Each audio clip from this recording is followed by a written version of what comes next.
Honestly, first and class even still, we still won't take you that seriously. That's just how it is. So for you, titties. I tell girls, like, bro, if you're young and hot, lock a guy down, because realistically speaking, like, use that to your advantage. Hey. You have the most negotiating power when you're young and attractive. Myron, how many women have thrown away their one chance at true happiness by starting an OnlyFans? There are so many beautiful young women who could be married to a zillionaire. Nope, they want to sell pictures of the butthole for $4.99 per month.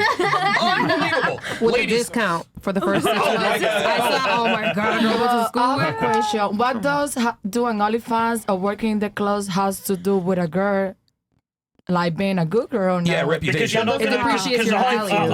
a high value man is not going to want to wife up a woman who's done those things. But it's always a story behind. They, Like, it's always a reason. they don't care to hear your fucking story, sis. Exactly. It's Well, a not only that, They a don't woman give a is a woman is a reflection of a man. Think of Nina. man makes a woman. Think of Nina Agdal. Logan Paul is getting dragged because, well, now everyone knows that Nina. I call her Nina Ragdoll because she's been passing around like a fucking ragdoll. She's raggedy and as hell. Logan Paul is getting clowned because of it because his fiance is a super hoe. Once you start OnlyFans, once you start going on boat parties and all that, you guys have to understand you're disqualifying yourself immediately from the kind of men you want. Yeah. Just refrain from those activities, man. That's all I'm saying. I think most women that do OnlyFans are not bad people. The problem is it's a perception. And the problem is as well is those videos are online forever. So let's say you meet a guy, he's actually into your legs a lot. Here's a video of you getting fucked online. It's kind of weird. It's like, what the fuck? Yeah. That's Or like, if you have kids with that person, and then your kids are going to Oh see my that. God, you know yo. what I mean? and at that point, Like, you're kind of like, yo, this chick's a hoe because she's getting fucked online. Even though you may be a good person, it's like the perception is really bad out there. I think that's a really good point. I think that's a really good point, Fresh, because it's like, I know these are bad people. It's not we're saying any of these people are bad. It's fucking great. I mean, and to be honest, you know, if you can make money doing that, I was dealing with a girl the other week, and she was telling me she's just got a small Twitter account, and guys just send her money for like pictures and shit. If you can make money doing that, I don't blame anyone for doing that. It doesn't make you a bad person, but it is a problem when you're looking for that long term with the high value dude. Yes. I'm gonna put it to you guys this way. You guys are all attractive women here, at least most of you. You guys have been given, seriously, the attractive women, you have been given a lottery ticket. A lottery ticket. Chris Rock said this best. There's nothing more powerful than female beauty. He's 100% right. What you have to understand, ladies, is that you get your lottery winnings up front. You don't have to be a genius. You don't have to be a rocket science to get the highest value man you can.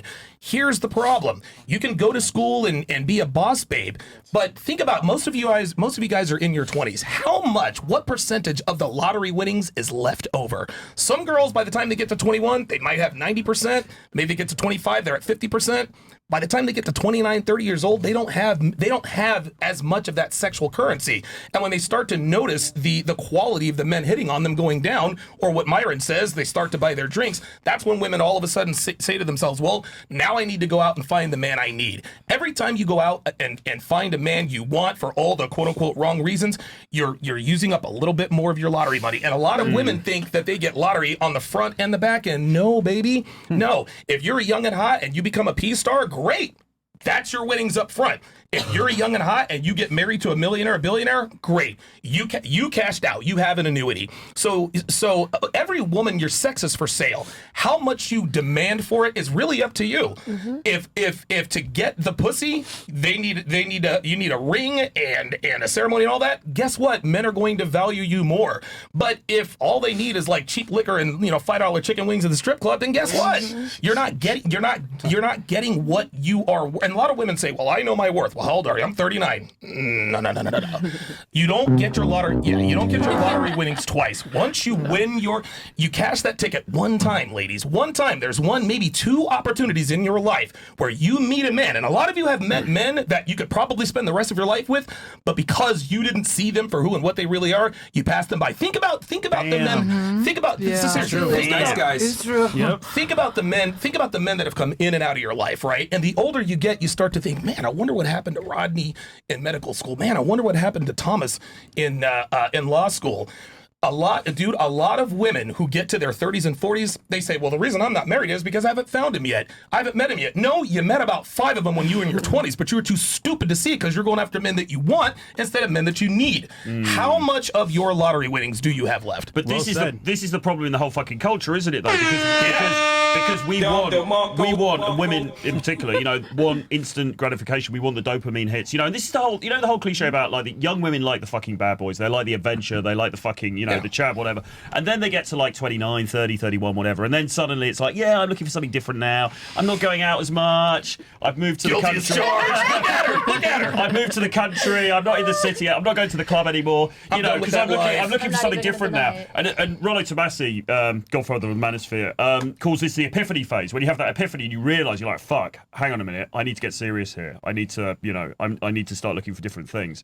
So, I mean, it would be better just to look for those things earlier on. But I don't blame anyone for not, because we're all driven by our biology. And I mean, women's biology, you guys are driven by what you find hot at the time, right? But it's not necessarily the right thing. Let's not sit here and pretend that being a stay-at-home mom is as exciting as this. There's no way being a stay-at-home mom is as exciting as this. But you better fucking believe it's more fulfilling.